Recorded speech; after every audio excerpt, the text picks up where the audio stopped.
نحمدہ ونصلی ونسلم علی رسولہ الکریم۔ السلام علیکم ورحمۃ اللہ وبرکاتہ۔ محترم قارئین، میں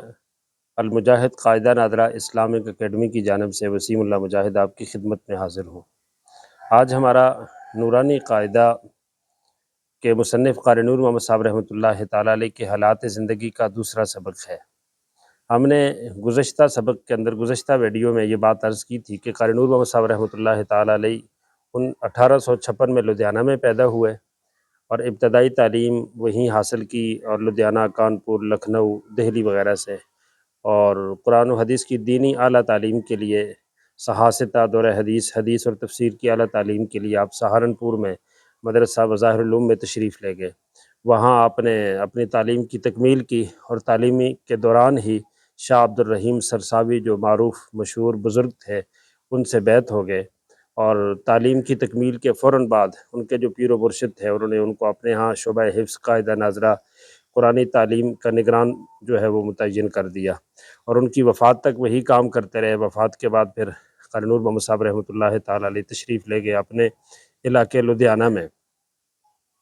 تو قاری نور محمد صاحب رحمۃ اللہ تعالیٰ علیہ جو ہے لدھیانہ میں جب تشریف لے گئے تو 1885 میں انہوں نے جا کے اپنے مدرسے کو تعلیمی اعتبار سے اور تعمیری اعتبار سے ترقی دی، اور قاری نور محمد صاحب رحمۃ اللہ تعالیٰ علیہ تدریس میں پڑھانے کے اعتبار سے بھی اور اپنے مزاج کے اعتبار سے بھی یعنی بڑے ہی ماہر تھے۔ تو ان کی تعلیم اور مدرسے کی ترقی دیکھ کے شاہ عبد الرحیم رائے پوری جو ان کے کلاس فیلو تھے انہوں نے ان کو دعوت دی کہ وہ رائے پور تشریف لے آئے۔ تو رائے پور میں آپ نے مدرسہ ام المدارس کے طرز کے اوپر بہت سارے مدارس قائم کیے اور ان کو اپنے مدرسے کی شاخ بنایا۔ اسی طرح قاری نور محمد صاحب رحمۃ اللہ علیہ کے مدرسے کی یعنی اس سسٹم کو اور بہترین نظام کو اور تعلیمی ترقی کو دیکھ کے مشہور عالم دین مولانا فتح الدین جالندری رحمۃ اللہ تعالیٰ علیہ نے جالندھر میں اور ادھر پاکستان فیصل آباد میں، بہاول نگر میں، اور سندھ کے بعد اضلاع کے اندر ام المدارس کے طرز پہ مدارس کھولے، اور یہ ام المدارس کی مقبولیت تھی جو قاری نور محمد صاحب رحمۃ اللہ تعالیٰ علیہ کا ایک بہترین مدرسہ تھا۔ اس کے ساتھ ساتھ برطانوی حکومت کے زمانے کے اندر جب گورنر پنجاب لدھیانہ تشریف لائے اور انہوں نے پورے انڈیا کا وزٹ کیا، معائنہ کیا تمام دینی اداروں کا، تو قاری نور محمد صاحب رحمۃ اللہ تعالیٰ علیہ کا جو مدرسہ تھا اور سسٹم تھا مدرسہ ام المدارس، اس کے تعلیمی نظام سے وہ بے حد متاثر ہوئے، اور انہوں نے پورے انڈیا کے اندر جو ہے اس ادارے کو واحد مثالی ادارہ قرار دے دیا کہ اس کا جس طرح کا تعلیمی سسٹم ہے اس طرح پورے ملک میں نہیں ہے۔ تو بہرحال یہ ان کا ایک اچھا سسٹم تھا۔ اسی طرح قاری نور محمد صاحب رحمۃ اللہ تعالیٰ علیہ کا جو تعلیمی کام تھا، اس قاری نور محمد صاحب رحمۃ اللہ علیہ کی تعلیمی خدمات کے اعتراف میں حکومت برطانیہ نے قاری نور محمد صاحب رحمۃ اللہ تعالیٰ علیہ کو پاکستان بننے سے پہلے فیصل آباد سمندری کے قریب ایک گاؤں کی نمبرداری کی پیشکش کی۔ تو قاری نور محمد صاحب رحمۃ اللہ تعالیٰ علیہ نے نمبرداری خود قبول نہیں کی، اپنے بیٹے کو جو ہے نا یہ ذمہ داری سونپی، اور بہت ساری زمین حکومت نے پیشکش کی تھی قاری نور محمد صاحب رحمۃ اللہ تعالیٰ علیہ کو، لیکن قاری نور محمد صاحب رحمۃ اللہ تعالیٰ علیہ نے وہ ساری زمین اپنے جو قریبی عزیز اقارب تھے ان کے نام پیش کیا کہ یہ زمین ان کے نام پہ جو ہے نا وہ منتقل کر دی جائے، ان کو دے دی جائے۔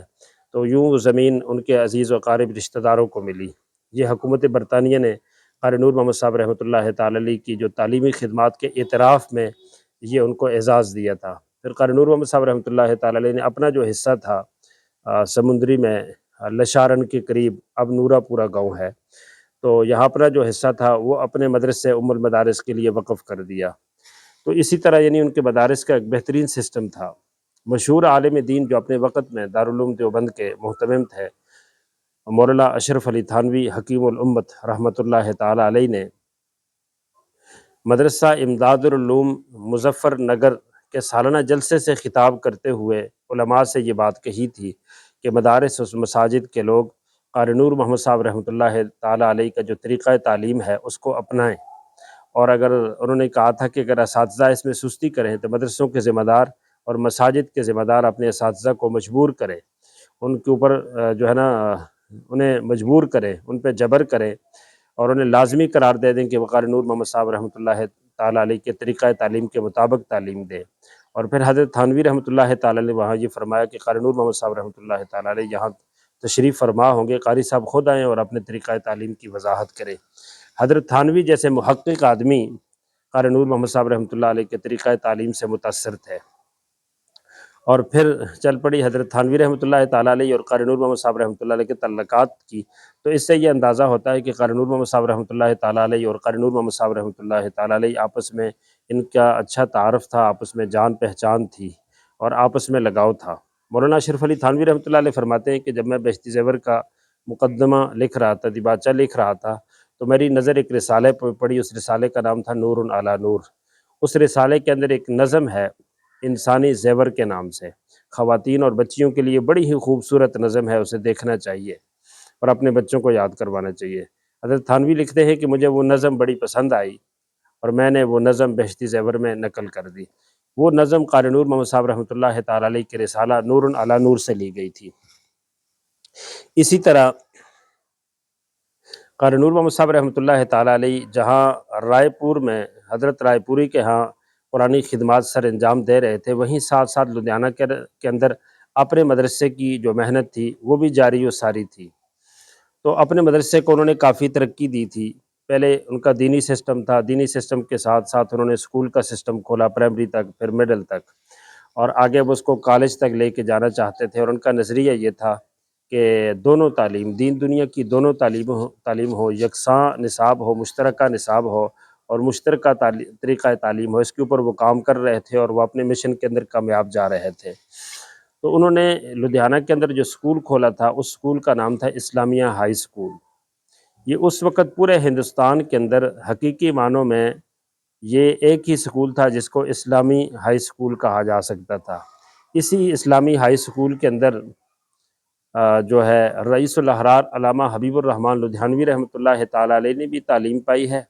اور علامہ حبیب الرحمن لدھیانوی رحمۃ اللہ تعالیٰ علیہ کی زندگی کی پہلی تقریر بھی اسلامیہ ہائی اسکول کا جو گراؤنڈ ہے، میدان ہے، اس کے اندر ہوئی تھی۔ اور اسی اسکول میں جو ہے ایک شخص پڑھتے تھے جو بعد میں پنجاب کے وزیر تعلیم بنے،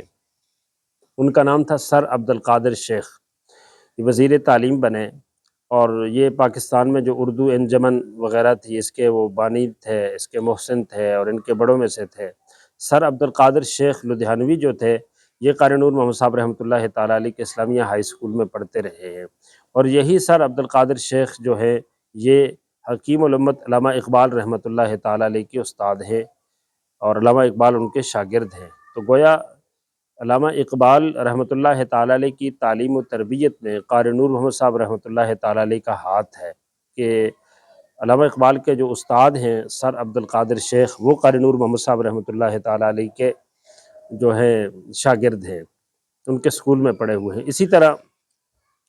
قاری نور محمد صاحب رحمۃ اللہ تعالیٰ علیہ ارائیں برادری سے تعلق رکھتے تھے، ارائیں، اور یہ ارائیں جو ہے یہ عرب سے آئے ہیں۔ عرب میں ایک خاندان ہے جس کو الراعی کہتے ہیں۔ تو الراعی لفظ جب اردو میں منتقل ہوتا ہے تو پھر ارائیں ہو جاتا ہے۔ تو ارائیں جو ہے وہ پھر یہ کہلانے لگے۔ سلیم رائی جو ہے ایک مشہور شخص تھے، وہ یہاں سندھ میں تشریف لائے تھے اور یوں یہ یہاں آ گئے۔ تو قاری نور محمد صاحب رحمۃ اللہ تعالیٰ علیہ برادری کے اعتبار سے زمیندار تھے، پیشے کے برادری کے اعتبار سے ارائیں تھے اور پیشے کے اعتبار سے زمیندار تھے، اور میاں جی کے نام سے جو ہے لوگ انہیں یاد کرتے تھے۔ ایک میاں جی تو ایک اور تھے جو میاں نور محمد تھے، وہ اور تھے، اور یہ میاں جی اور تھے، قاری نور محمد صاحب رحمۃ اللہ تعالیٰ علیہ۔ اس طرح ان کا جو اسکول تھا املی والے اسکول کے نام سے مشہور تھا، کہ اسکول کے سامنے املی کی ریڑیاں وغیرہ لگتی تھی تو اس نام سے معروف و مشہور تھا۔ قاری نور محمد صاحب رحمۃ اللہ تعالیٰ علیہ کے نام کے ساتھ مظاہری بھی لکھا جاتا ہے، اور اسی طرح حقانی بھی لکھا جاتا ہے،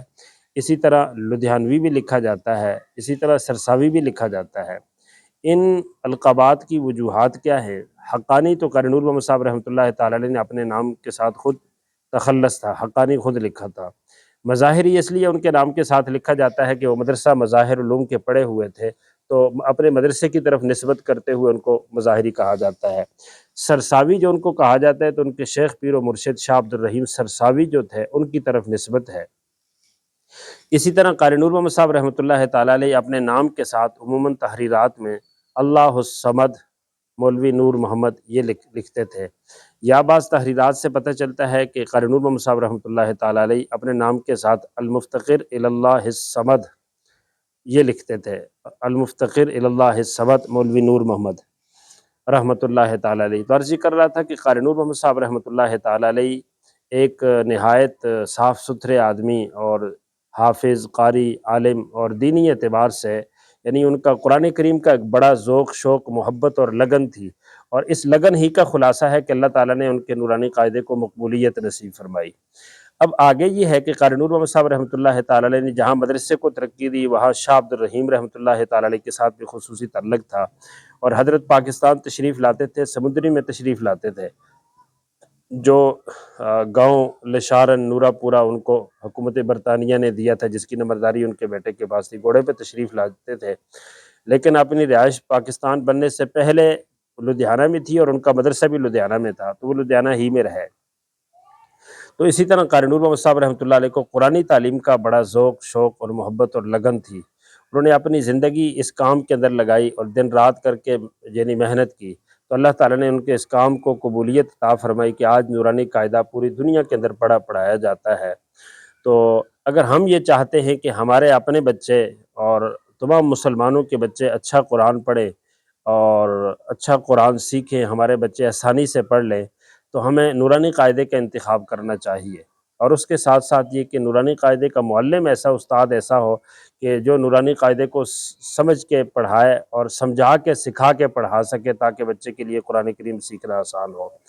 اب قاری نور محمد صاحب رحمۃ اللہ تعالیٰ علیہ نے یہ جو کام تھے، ان کے ساتھ ساتھ انہوں نے بہت ساری تصانیف بھی کی ہیں۔ ان کی ٹوٹل کتابیں کتنی ہیں، کتابوں کے نام کیا ہیں، کن کن مقاصد پہ کتابیں لکھی ہیں، کہاں کہاں سے شائع ہوئی ہیں،